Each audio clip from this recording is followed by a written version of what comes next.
What is up, guys? It's Chris here for part 16 of Grinding Up. Sorry I didn't upload over the weekend. You'll know that I was actually playing live down in London, live cash game, if you follow the 2+2 thread. And then on Sunday I just figured, I need a chill out day on Sunday. Usually I do play 6 days, and I do play Sundays as well actually a lot of the time, but I just felt I needed that day off. So I hope you don't mind that. But the last day session, 50-46, so we're 4 cents down so far.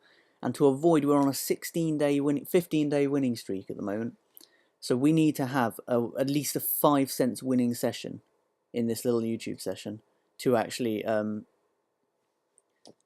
keep that streak going. I'm not going to play any differently because of it. That's a bad way, it's a bad thing to do, to play differently because of trying to keep hold of some kind of streak. But I just hope we can do it. But still, we're breaking even a little bit at the moment, quite a lot of break even going on. Had one unfortunate hand where I 3-bet pre-flop, and the guy called me. He was quite short to start the hand, which is why I didn't put small pairs into his range. He called me with pocket threes. The flops naturally came 3-3-6, and we got it all in. I thought he had an overpair because he raised under the gun.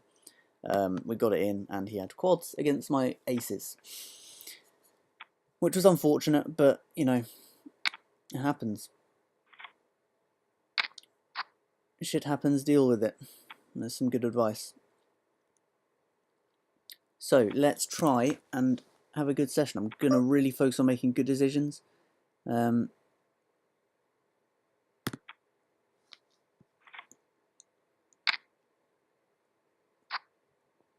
I feel like despite we've been breaking even recently, I'm actually playing the best I played at 5-0. I felt like I was playing worse when I was actually making the money more at 5-0 in this challenge, but I feel like I really am playing well through this break-even patch. That's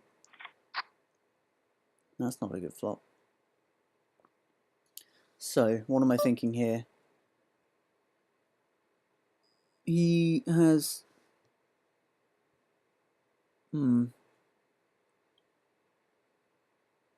What am I thinking here? I'm thinking we can... He's possibly going to have quite a few things that hit this. I'm just going to check it back. Try and get to a showdown if I can. Pot size bet. I'm going to give that up straight away. Here, yeah, I certainly don't mind calling this. We're getting decent pot odds here. We had our ace. That's I was hoping more for the flush draw or 2-pair. When it checks round, I'm going to do a bet for value, but not a big one. Just a small bet for value here. And we'll just see where we are. When we get called, I think we're getting called by aces a lot of the time, or a flush draw potentially. So I'm just going to check because the flush draw got there, and actually the straight, the 8-9 got there as well. And when he bets so small, I mean, he's not value betting anything worse, is he? I think we can actually find a snug fold here. I can't see what worse he's betting, and it doesn't look bluffy. I think he'd be betting a bit more if it was a bluff. Yeah, we'll fold.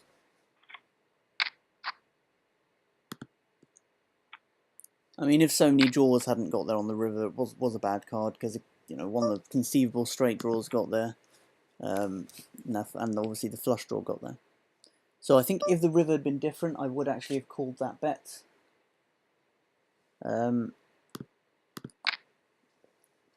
But part of the thing that distinguishes the good players from the bad at these levels is who can make the snug folds.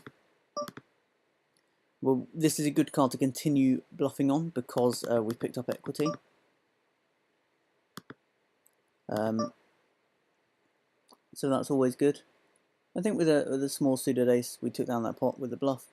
We're just going to do a limping behind job here, I think. Oh, the internet had a little bit of a hissy fit there. you know, I want to, because these guys aren't, you know, we're not deep stacked here. I just want to see a cheap flop if possible. Try and hit a flush draw, aces up, something like that. Now here, I might actually try the squeeze play. I'm going to go for a squeeze play here. So this is, a squeeze play is simply when you think two guys are weak here and you try and squeeze them out or give them a heads up. You basically just try and make a really big bet here. Just to try and, you know, squeeze the action, so to speak. And that's how it's done, you know. I felt they were both weak, mainly because he'd min-raised from, you know, not from early position. And this guy had just called rather than, because if he was really that strong, he'd probably do a raise himself. And he was, you know, in position, so he's going to call a lot of hands there. I just felt that both guys were pretty weak, and so it would be a good opportunity to squeeze. Now, I'm not a fan of calling ace-jack. If it was suited, I probably would, but I don't like doing that out of position, because on a lot of, you know, any flop where an ace comes, we're going to be a bit lost, because he could easily be better off than us. So many hands that could have us crushed at that point, and we'd have to call at least one street, which in a 3-bet pot can be pretty expensive. So he bets out 5. We flop top and bottom. He could be on a straight draw. And we're just going to raise it up, you know. Try and get value. Straight off. I don't like slow playing 2-pair. I really don't. It's not a... you know. I like to play 2-pair pretty quickly because it's vulnerable to a lot of things. You can make a big bet. For value, I think that's a decent card for us. I think we can comfortably bet for value again. We can get called by worse for sure. Sure, we can get called by worse, and we did get called by worse. That hand is an example of why you should size your bets quite big. You notice I was betting between 2/3 of the pot and the pot on every street, I think. Correct me if I'm wrong, but I think I was. You know, when you got a hand you want to get value of, you really want to be betting. On the river I made it a little bit smaller than I did on the flop and turn respectively, I guess because I felt that I really didn't want to price out. He would be thinking about the difference of the bet sizing on the river more than on the flop and turn, I would imagine. We're going to go for a bluff thing here. I'm feeling like I'm running good at the moment, so we're just going to try and use the momentum. And this guy is already, you know, we've got history of folding him out of pots with that squeeze, and we've done it again. That's why you've got to pay attention to your opponent's tendencies so you can exploit them like I've just done there. He folded when I did the 3-bet before there with the big 3-bet, and he's folded again. So you've got to notice that. And now I'm probably going to be 3-betting a bit more, and I would certainly be taking advantage of that if this was a longer session. I'd be making a note, right, 3-bet him. We're actually going to raise this up here. We're never folding to that bet there. That's such a weak bet. This is a horrible, horrible flop. We're definitely calling with top pair. And we were going to make him charge to draw, because he could well be drawing here. Do we get it in? That's difficult. I don't feel like he's flopped a flush. And we're getting good pot odds. Okay, I feel like we call this one off. Not this one though, it's not good. I feel like we call this one off. And hope he's drawing. He is drawing. And he made his draw. What can you do, you know? I got the money in good. Should we see how good? To be precise, I got the money... Oh, did I get the money in good? No, okay, yeah, because he had a pair as well. Okay, didn't get the money in good, but I did get the right pot odds to call his raise. I needed, I think from my calculations, obviously I can't do this on the spot, but I think I needed about 40% equity and I had 48. So it was certainly a good call in that spot. You know, I had the right odds and we just didn't make it that time. But you know, You keep making that decision, and it's a profitable decision. That's what you got to think about. Don't fall into the trap of being results orientated, where you look at the result of a hand rather than your decisions and your expected result. You know, sure, that hand didn't work out how I wanted it to, but my decisions worked out how I wanted them to. You know, despite losing that, I would have made the same decision again, and I will make the same decision again if that situation comes up again. And you can, when you lose, you can get some solace and comfort from knowing that you made the right decision and the right play. You know, that doesn't affect me too much. Sure, it's annoying, but you know, I made the right play, which is what I care about at the end of the day. Short-term results don't matter. It's the long term you've got to think about. You know, if I make that play 100 times, will it be profitable? Yes, it will, because we were getting the right pot odds to call. We had more equity than we needed at that point. And I mean, like the idea of pot odds to some of the more kind of like beginner players that might be watching this series might seem a bit strange. You know, like well, surely if it's heads up, then you need 50% equity in a hand, 51% equity in a hand to make it a profitable decision. But no, because once you put money into the pot, that's not your money anymore. And so you shouldn't take that into account. The money that you need to take into account is the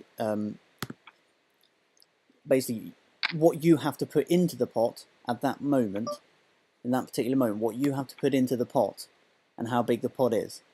That's the crucial kind of thing. So sure, I might go back to this on the Saturday special and run some maths on it. I think that was quite an interesting spot.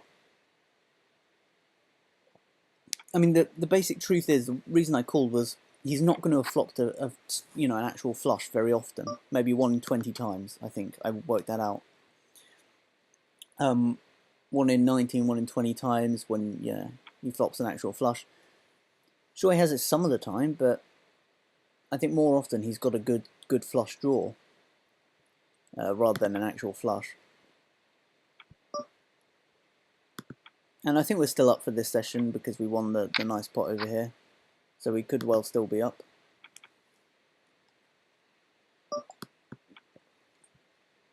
Usually I'm not going to check, but I really just, you know, I'm sitting on the edge of my seat waiting to see if we've made it a profitable day. Goody good, we have. We just need to keep that. This streak is going to go on for some time, I would hope.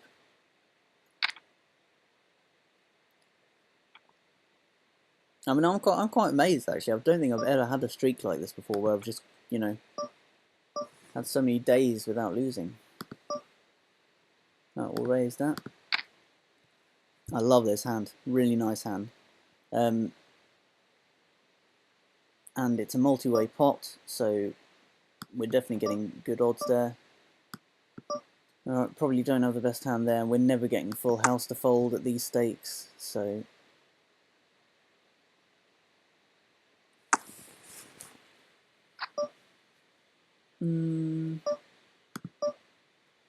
yeah, I'll call that one. Wow, we flopped a straight flush draw. that's the kind of stuff you want to be flopping. Wow, there we are, lads. Straight flush. 8, 9, 10, Jack, Queen of Hearts. Straight flush on video. That's pretty cool, isn't it? We're going to bet it. Please give us some action on this, man. We've got the bare nuts. Oh, typical 25% pot with my straight flush. That is the third best hand in Hold'em, the Queen High straight flush. And the best hand we've had in this series, I had a Jack High straight flush a couple of K hands ago. How annoying is that? It's just the worst feeling when you get that hand and you just get no action.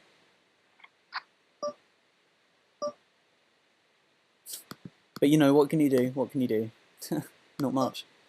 You can moan about it, which is what I'm doing at the moment. But give us a like on the video for the straight flush there. I think it deserves it. Hopefully we can catch a royal flush at some point. That would be sick, wouldn't it? If we can catch a royal flush on video. I have had one before. You can share your own royal flush experiences in the comments if you wish. It's a special moment. I think I'm just going to put this guy in. He's short, and it's a tiny, tiny 3-bet. We're just going to go with it. And we get it in good. And now we've pretty much won it. There we go. Don't be afraid to chuck it in with a hand like tens against, you know, that sort of player. Don't be afraid to go with that. What am I doing here? Because of that straight flush, we'll do an extra few hands on this table. It's all good. Ooh, that was rough. He had like 10% equity before the river came and he made it. Yeah, I had a royal flush. It was online at the 100 NL tables about a month ago. It was just, it's just that crazy thing, because you have the royal flush draw, and you get that fairly frequently. You get a royal flush draw. You've got like ace queen, and it was ace queen. I had ace queen suited clubs, and okay, we'll leave now. I had ace queen of clubs, and the flop came like jack 10 of clubs, and then like some irrelevant card, 5 spades, I think it was, and then when the king of clubs came, it came on the turn, I was just like, whew.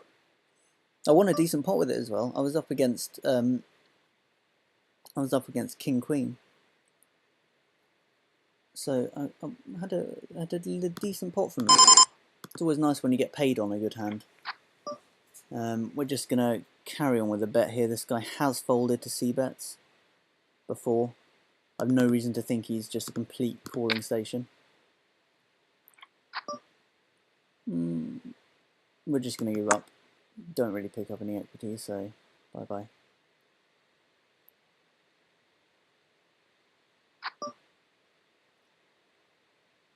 Well, we might be best here sometimes, although I don't think so.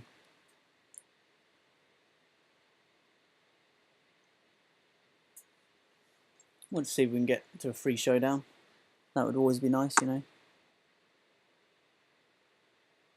Oh, we are good. What on earth did he call with on the flop? Queen 10. Gut shot, fair enough. Don't know if I'd have made that call, but you know, I'm not a fan of gut shots, so that's just me. We'll exit these tables. Got a nice abstract background going on today. I know you guys live to see which background I have. There you go. Not quite sure what it's meant to be. So let's stop that for today. And the winning streak continues. The winning streak continues. And we have our... Where's our straight flush gone? Does it show up on here? Doesn't seem to show up on here, does it? Oh, is that just because it's... Wait.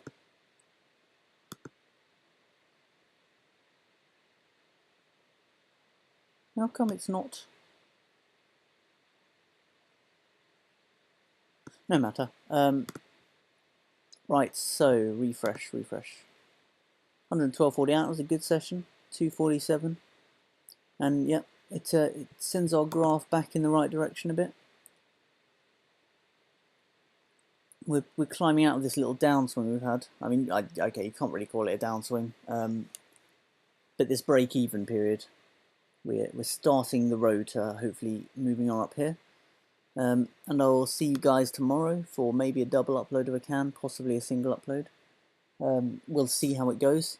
Thanks for watching. Please like, comment, subscribe. Visit my thread on 2+2. My username is Pokepedia. Thanks for watching. Bye for now.